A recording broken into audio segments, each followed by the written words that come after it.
Hi everyone, it's Tibbs here, and today I'll be covering my thoughts on the iPhone 15 Pro Max that I have owned for 3 months. I got my 15 Pro Max in early October. It's the 512 gig white titanium version. This time around, I decided that I didn't want a phone that was too dark, and I actually preferred a lighter color. As we all know, the 15 Pro Max launched with all sorts of bugs and issues, heating, and Apple subsequently released a statement about that, claiming that there were issues with the software, third-party software, Instagram, and so on. I can say that on iOS 17.2.1, it's greatly improved. So far, the battery life has been amazing, the performance has been great, and I've been thoroughly enjoying this device. Okay, so now let's get to the software. iPhone 15 Pro Max came with iOS 17. iOS 17 had quite a few bugs on launch. One of the big ones, as I mentioned earlier, was the phones were heating up. This was not actually just isolated to the 15 range, but a lot of people who were using previous iPhones, including myself, on my 13 Pro Max, I noticed a little bit of heating, especially on the early versions of iOS 17. When I got the 15 Pro Max, I updated it to 17.0.3, where there were some improvements. However, there was still a little bit more work to be done. And I can comfortably say on 17.2.1, it's been a considerable improvement. The phone does not heat up. It continues to run smoothly and very fast, as is typical with iOS. Overall, most apps are very stable, and I can report that it's been a great experience so far. Overall, the 15 Pro Max feels amazing in hand. Apple have gone the route of using titanium this time.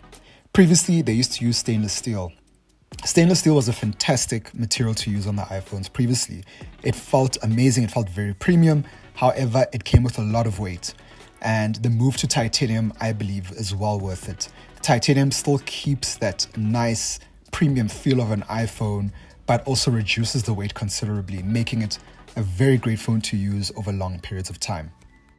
Now, on to another very important part of smartphone ownership, and that's signal. I found that a lot of reviewers don't cover signal that much, and I guess it's just due to the fact that signal may vary. Much like battery life, it may vary depending on what network you're on, what area you live in. Do you live in a valley? Do you live in a high-rise building? And so on and so forth. But over the years of smartphone ownership, I've often found that certain manufacturers tend to have a sort of midpoint where how their devices perform. I've often found that Apple is quite sort of average in terms of signal. So if you're in a place with very, decent signal, you're going to get a decent signal on your iPhone. So when I got my 15 Pro Max, I immediately got a screen protector. I usually get the tempered glass screen protectors. I find that they adequately cover the screen very well. They protect it against bumps, scratches. If you decide to put your phone in your pocket with your keys or any other sharp objects, it's also really great when if you drop your phone by mistake and it lands on the face, at least you've got the peace of mind that the screen protector will take that knock. It will crack if the impact is hard enough, and you can just take it off and replace it with another one. The one that I'm using, I got from Vodacom, Vodoshop. It cost about 150 Rand and has been so far so great. I also got a Ring Key clear case. The case is made out of two sort of separate materials. I can't quite remember what the back material is made out of, but it promised that it would not start going brown at the back, which it has not. However, on the sides, it seems to be your typical sort of gel, sort of flexible plastic TPU. And that has definitely started to sort of go brownish, and I'm definitely in the market for a new case. However, this case has been really great at covering the phone so far. I mean, I've had it on for about 3 to 4 months now, and it's done a fantastic job of protecting my 15 Pro Max. As you can see, it's got quite a lip around the cameras. It's also got some sort of bumps on the four corners, just to ensure that when you put your phone down, you're not sort of scratching the whole case. It sort of gives it a little bit of an elevation. Then on the front, It's also got some sort of, lips at the top and at the bottom.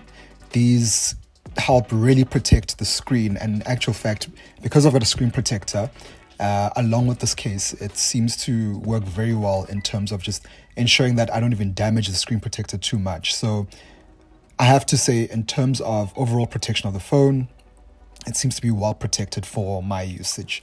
I haven't had any sort of, scratches or anything on the phone's body itself.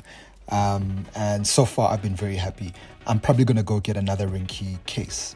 Finally, we're getting to the point of speaking about a feature that I'm not quite sure if everyone places as much importance on this feature. However, many reviews seem to place a lot of importance. It seems to have become the battleground for most smartphone manufacturers, especially in the premium segment, and that's the camera. The camera has become very important on the smartphone, and I guess it's because they always say the best camera that you can have is the one that you have with you at that moment of something important happening. And so it's great to have these smartphones that are having ever more powerful cameras. And the iPhone does not fail in this category. So I found the iPhone 15 Pro Max to take really fantastic pictures. I'm not a big photographer. However, I do, dabble in the little bits of photography, especially if I see something really nice, something cool.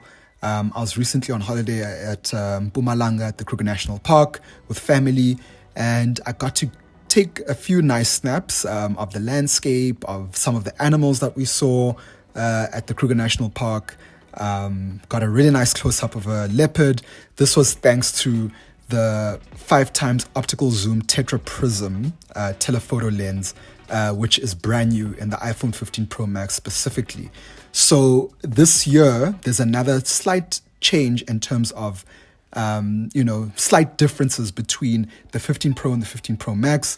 Oftentimes, Apple do try keep things quite cohesive between the models, but it seems with this particular, model range, they were probably not able to fit the Tetra Prism into the 15 Pro. So the 15 Pro Max got the 5x optical zoom. The 15 Pro, on the other hand, has a 3x optical zoom standard telephoto, much like the 14 Pro and 14 Pro Max. So if you're really into taking, zoomed in shots, and, you like taking pictures of things that may be a little bit further off on the distance, you may want to look into the 15 Pro Max over the iPhone 15 Pro. So far, I found the quality of the 15 Pro Max 5x optical zoom to be very adequate. It's been really great. I can't really complain. I do have to say that it's not that great if you are planning to take pictures at night. The sensor doesn't seem to be geared towards night photography. That's what the 48 megapixel main lens is for. And the 48 megapixel lens does a fantastic job both in light and dark conditions. I've been very happy. It's not left me wanting more. It's just really fantastic to watch these phones get so much better in terms of how much light they are able to capture given the small constraints of a smartphone build. But so far, I'm very happy with the iPhone 15 Pro Max camera. I would give it about an 8 out of 10. There's always room for improvement in this segment for all smartphones. And I have to say, the 15 Pro Max has blown it out the water. Now on to charging. So a big thing that happened with the 15 range was that Apple finally let go of their long-loved Lightning cable and Lightning connector. They've now moved on to USB-C. Some people say the EU forced Apple to do this. Others say that Apple were always going to do this.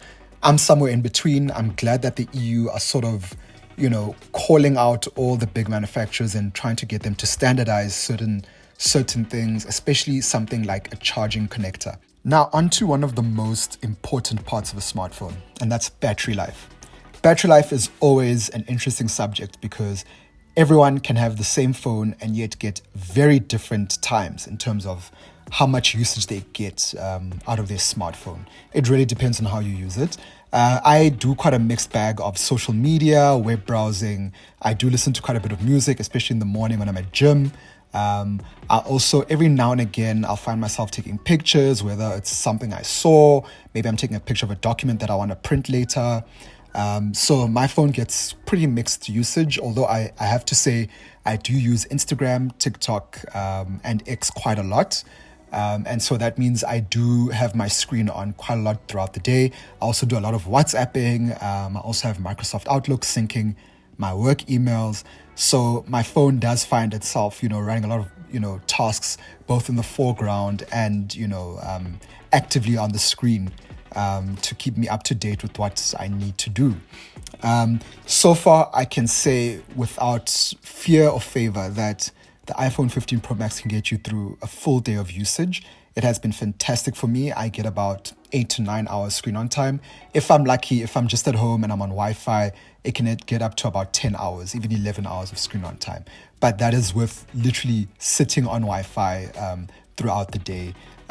If you tend to move around quite a lot, you're on 5G, you're on 4G, you're on Wi-Fi, maybe using satellite navigation, that can also mean that you might get a very different result to me.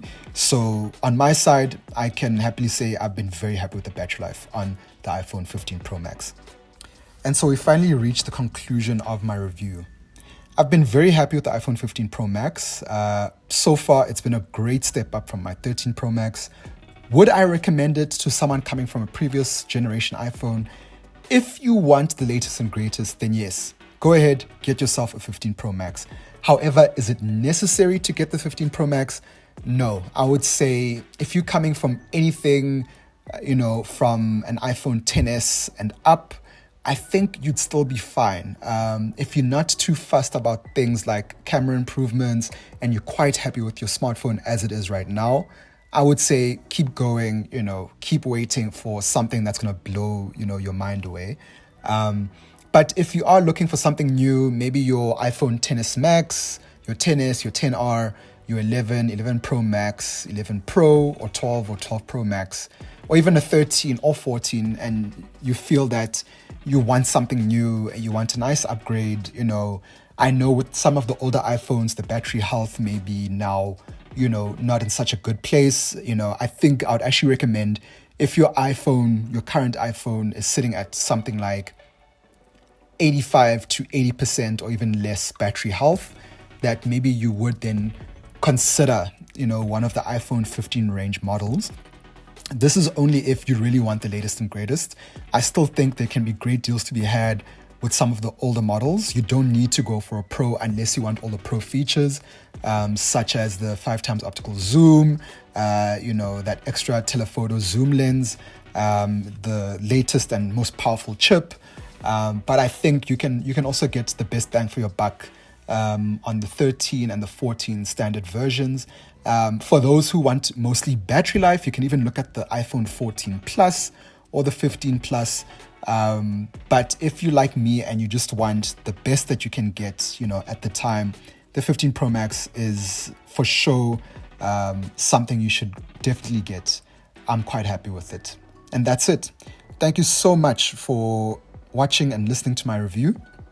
This is my first review, so you may have picked up a few errors. I'm still getting into this YouTube game, but you know what? I would appreciate if you shared, and subscribed to my channel. There'll be a lot more reviews coming through. I'll be doing some tips and tricks.